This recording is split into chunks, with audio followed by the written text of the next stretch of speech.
So, so we knew, we're coming into a really tough environment.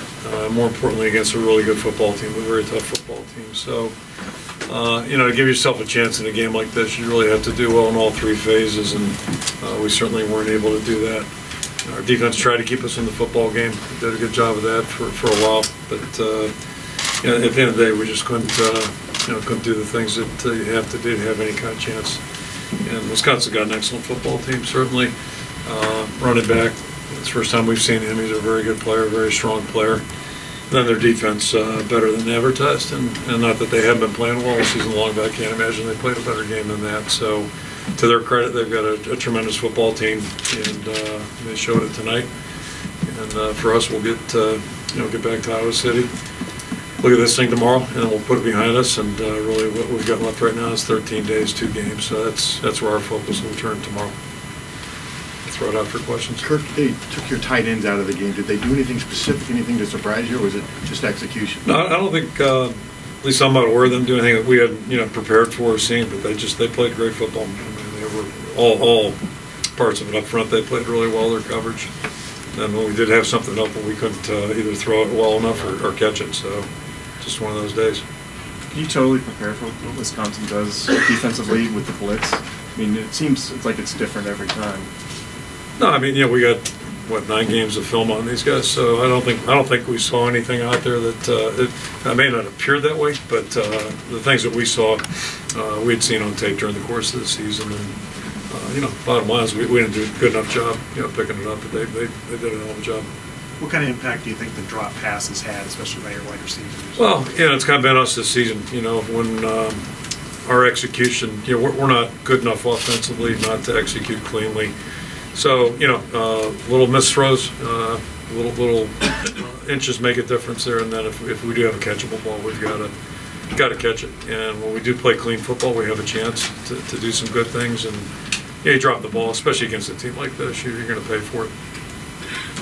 You end up with 66 yards. It's the lowest of your tenure.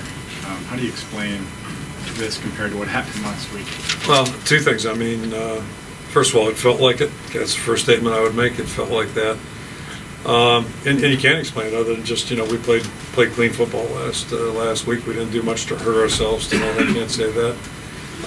Quality of our opponent, I mean, they played one heck of a game. I'm not suggesting last week's opponent didn't, but these guys are playing at a real high level. We weren't able to match that.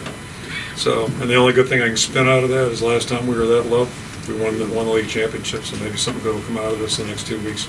But, this is a team you're going to face every year at some point at the end of the season. How far away do you feel like you are from Wisconsin at this point? Well, I mean, if you go, I don't know how many years back, but it's been pretty much a back and forth series. They've got a really good football team, and tonight we played the 17 team. That's the only one that counts, and you can see why they're 9-0. Now they're 10-0. They've earned that. They've got a really good football team on both sides of the ball. Their special teams played well. And that's why they're sitting at 10-0 right now, and I would assume ranked pretty high at the end of the weekend here in the national polls.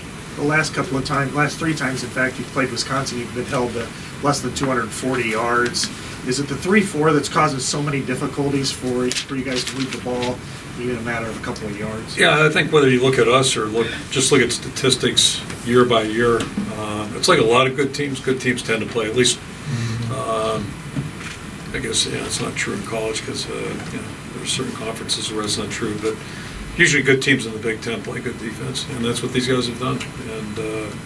And it's not a big surprise to me. So the challenge is to find a way to move the ball and score enough points to get it done. We didn't do it tonight.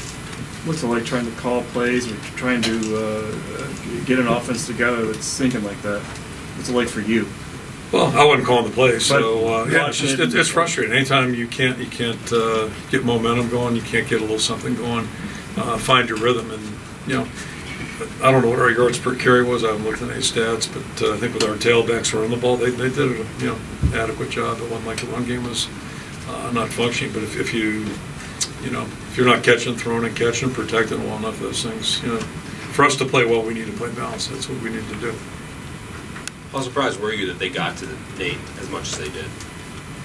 Well, I mean, they're a good defensive football team. Certainly our plan was to come in here and score points and win the football game. It didn't happen tonight. Give the credit to our opponent. They played one heck of a defensive game and just played a really good football game overall. And you know, we're not a bad team, so you know they made us look bad tonight, and that's a credit to them. Coach, you cut it to 3, and then the fumble. Was it just miscommunications there? Yeah, that was on that one, and it's you know, unfortunate. It's unusual to see a game where you got 3 defensive touchdowns, and that was the 3rd one. So, you know, as we were not playing well at that point offensively, and we're still game's still within reach. But you know, that one made it tough. 1 or 2 more. You've had some terrific corners over the years. Desmond King, you know, most recently. Josh Jackson's 2 games here have been remarkable. 2 touchdowns today. I mean, you've talked about him a lot lately, but sure. So this seems, you know, he also had a forced fumble. I mean, what is he?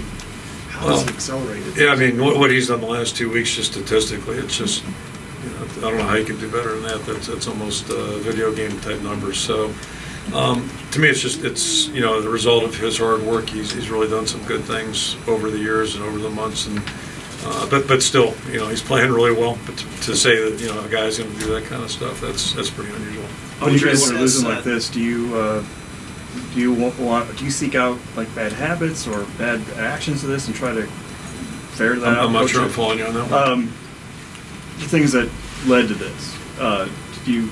Well, I mean, we're the same team that played pretty good last Saturday, yeah. Same guys. So I don't know how many bad habits we got. And, you know, we just look at it tomorrow. We'll think about it for the next 4 hours going home, and then look at it tomorrow. And then we're going to put it behind us and focus on beating our next opponent. And that's really all you can do, win, lose, or draw. I'll That's discuss Nate's performance, I'm sorry, and yeah. what's your message going to be to him going forward? I'll tell you, Nate is such an impressive guy. You know, he had a tough night tonight, and that's a rough deal. It's part of sports, and you know, if you're a quarterback, not that you want to get used to it, but you know, it's going to happen to you. That's just the way it goes sometimes. So, you know, it was a tough night for him. Really, nothing was flowing at all. You know, he probably didn't play his best game, but I'll tell you, he's a quality guy. I'm so glad he's our quarterback, and you know, he'll learn from this just like all of us will, and he'll grow from it. We'll be better as a result of it. Amani Hooker, what's the prognosis there? And it looks like you lost maybe Rugamba and Matt Nelson during the game as well. Yeah, I think those guys will be okay, but I don't want to speak prematurely. Manny, we thought had a chance to make it today, didn't make it. You know, so what he's got just didn't respond. Hopefully next week, but we'll play it day by day. I'll know more Tuesday probably. All right. Thanks, Okay, everyone. thank you. Thanks, Coach.